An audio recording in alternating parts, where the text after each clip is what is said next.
We're here at Post 906 to join the American Legion, who has their meetings here every third Wednesday of the month, and that is for American Legion Post 96. So let's see what they have going on today. Can you all hear me okay?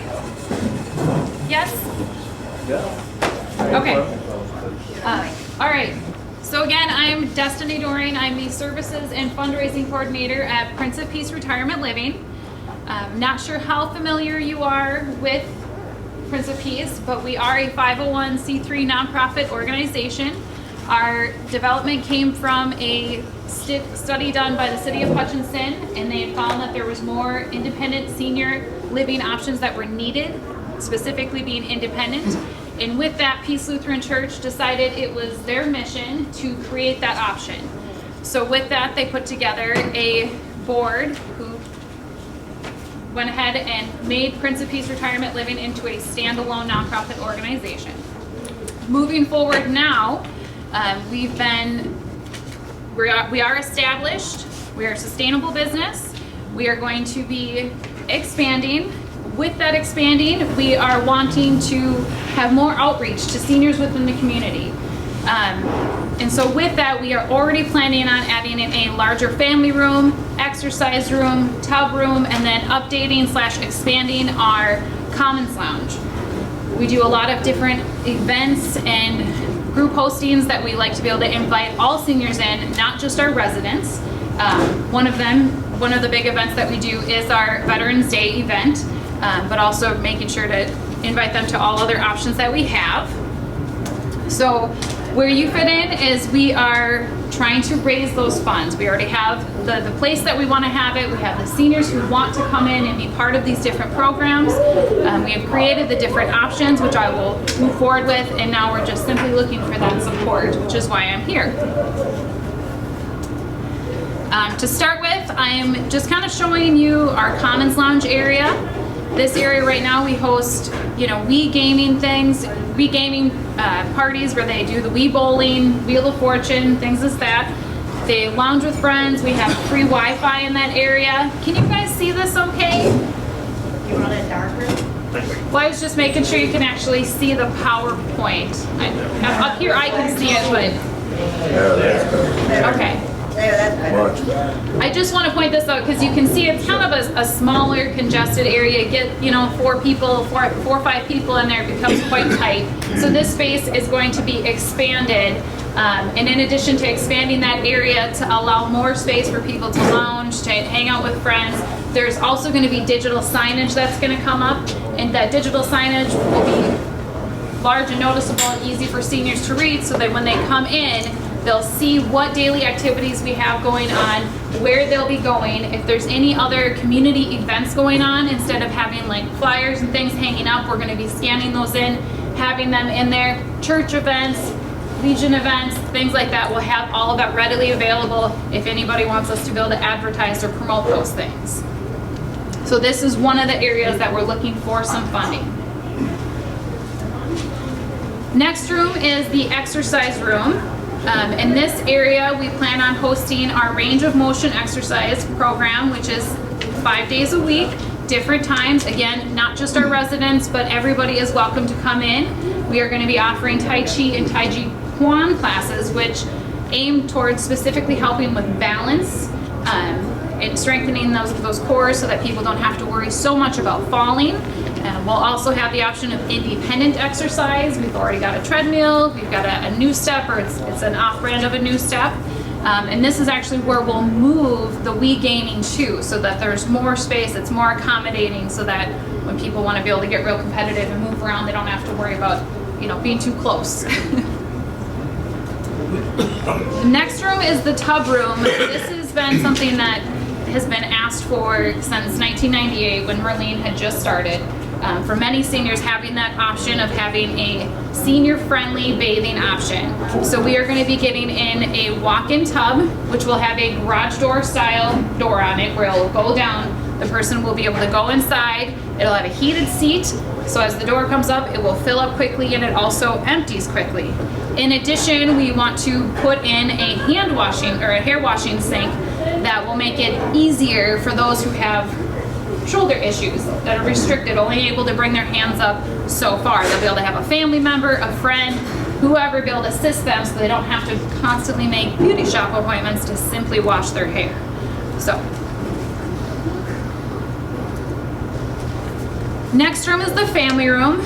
We have a lot of big plans for in there. There's lots of game nights where people are coming in to play card clubs, you know, from hand and foot to Buck-Euchre to Bunko, domino games, triangle games, which was a new one to me. I did not realize how difficult that is, but people love it. We also have Bible study groups that come in, and so this will create a better space for them to be able to go for those Bible study groups. Currently, they go in our dining room area, and so there tends to be more interruptions because when you walk in, if you're not familiar, it's right away to your left side is a big, open, beautiful dining room area. But again, it can really, sound travels, so it can be a little disruptive. Educational classes, which again we are already offering, we just need a larger space, a space that is more secluded. And examples of these classes are living well with diabetes, living well with chronic conditions.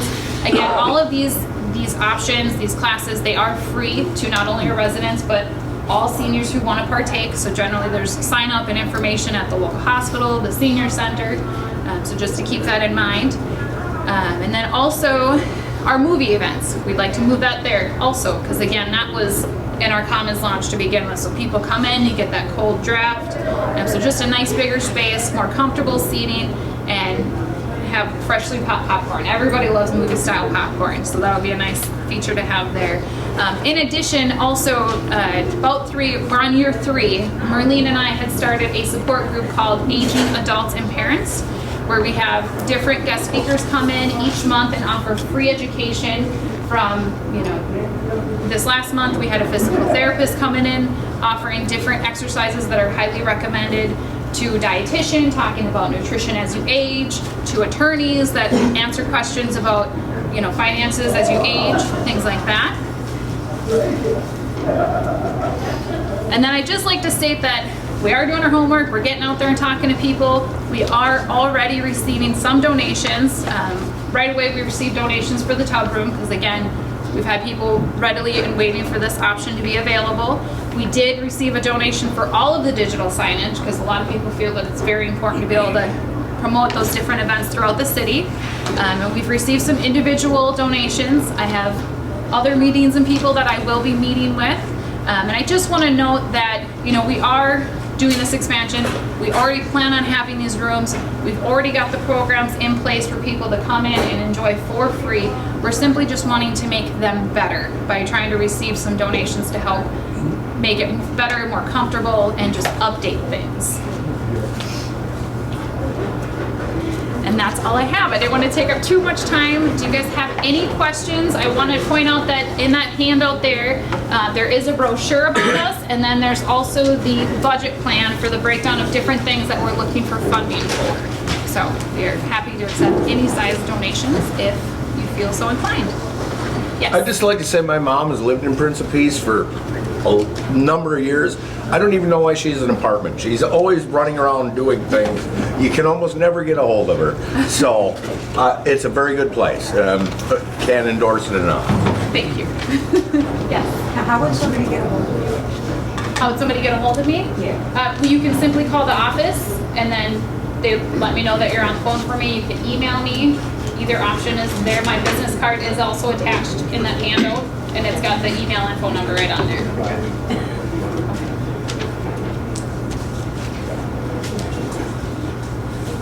Anybody else?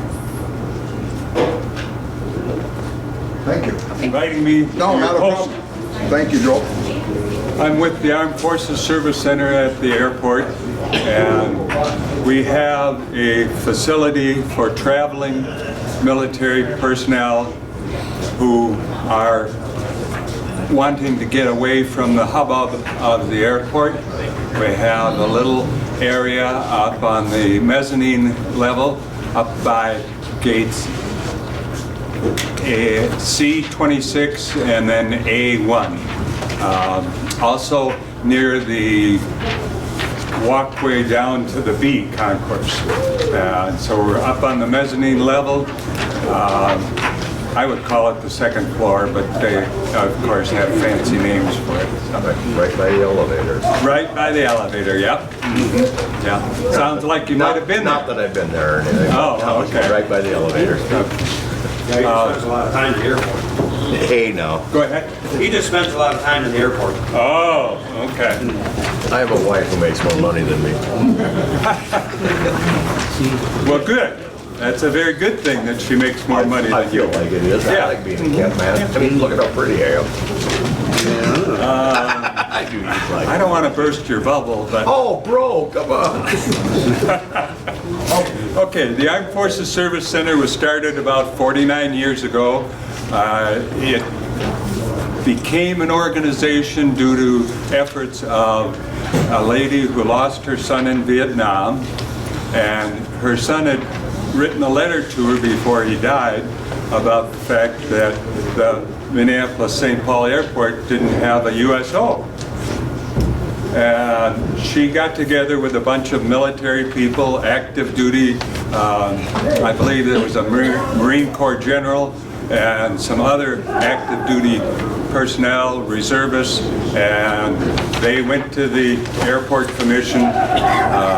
It's called MAC, Metropolitan Airports Commission, and MAC said to them, "We'll give you the space free if."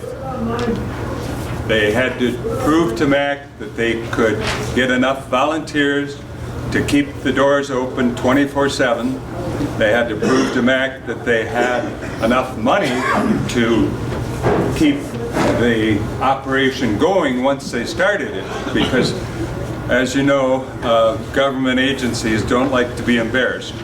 And so after a lot of finagling, they were able to get MAC to give us space, and in November of this year we'll be celebrating our 50th anniversary, 24/7, free to all the service members that are on active duty, National Guard, Reserves, Medal of Honor, Purple Heart, the 100% disabled veterans. What do we have there? Well, we have lounge chairs, we have a large TV. There are some pictures of what we have being passed around. We have a kitchen.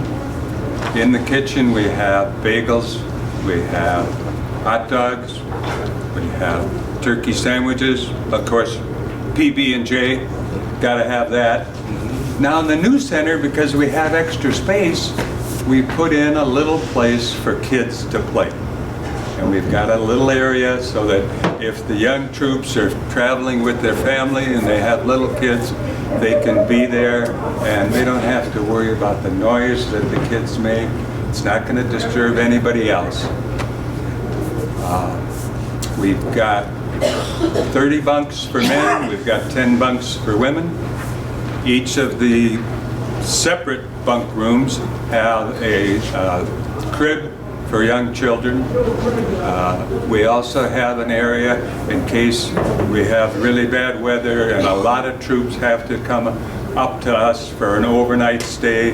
We've got an area just before you come into our space that we can get mats from MAC and lay it out for them to sleep.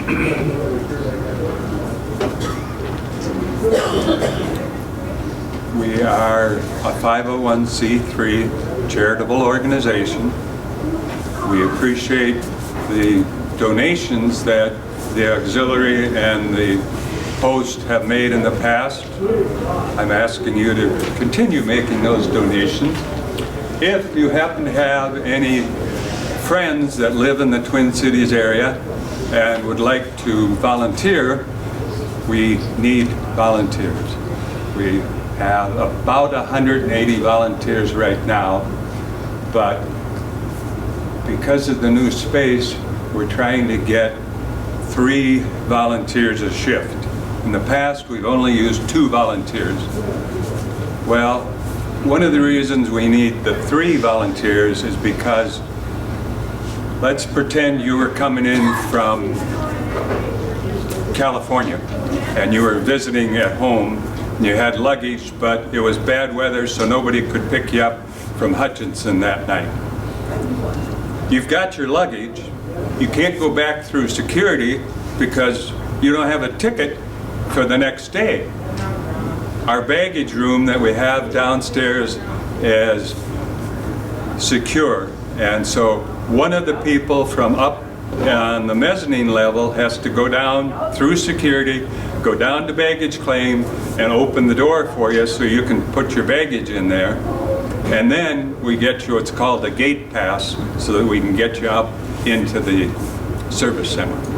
So that's how we handle that kind of a problem, where the weather turned bad on you, they can't pick you up, you're going to have to stay overnight, rather than having to spend money at the Intercontinental Hotel, which I heard is a nice place. Well, I haven't stayed there myself, but anyway, we'll take care of you, and as a traveling service personnel, it doesn't cost you anything. Do we have any questions? Can civilians volunteer too, or they have to be veterans of some kind? Thank you for asking that question. We've got about 40% of our volunteers are civilians. A lot of them, their brother, their dad was in the service, they found out about us, and they come out and volunteer. They have no immediate service connection at all. How does one get a hold of you then? In the brochures, the handouts that I passed out, the armed forces, yeah, okay. Just go online and we'll be happy to have you as a volunteer. What you do as a volunteer, let's say you're interested in it, you call up, you go online, they'll get a hold of you, you'll have an orientation class. The orientation class takes you through the areas that we occupy in the airport, tells you about the 3 training sessions that you have to go through, tells you about the background checks that are required by the security at the airport. Anybody that's volunteering with us now has to have a badge. And to get that badge, you have to go through the FBI background checks, as well as state background checks. So, makes sense. well, it does. You know, I mean, before when we were on the non-secure side, very few of our volunteers had badges. People that did have badges were lucky, like myself. I was called a meet and greet volunteer. So let's say you're on a plane from California and it stops at Minneapolis, St. Paul for refueling. All of you and your fellow troops come off that plane. We have a little organization that comes down to the gate. Delta, American Airlines, whatever it is, they'll quadrant off that area so the public can't get in it, and we give you sandwiches or pizza. We have chips, we've got water, we've got coffee, we've got Girl Scout cookies. So we're going to take care of you when you're on that trip. And you're going to have to stop at Minneapolis, St. Paul. We'll take... Do the volunteers have to pay for parking? No. We used to be able to park in what was called valet parking.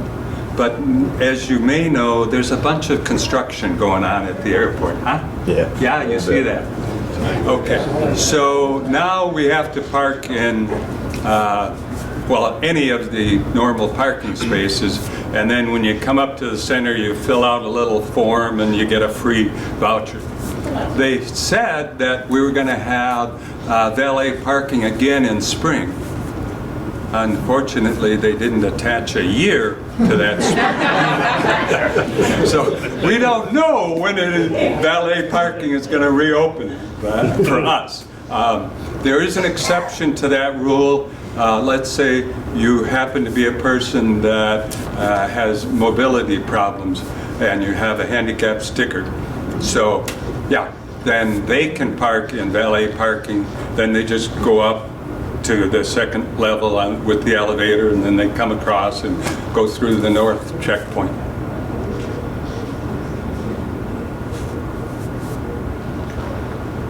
Any other questions?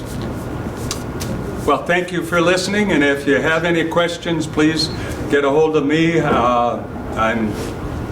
I didn't bring enough business cards, but Tim will have my telephone number and my email address, so you can get a hold of your commander and he'll take care of you. Oh, I forgot, I did have one more question. Are you on Facebook? Personally, no.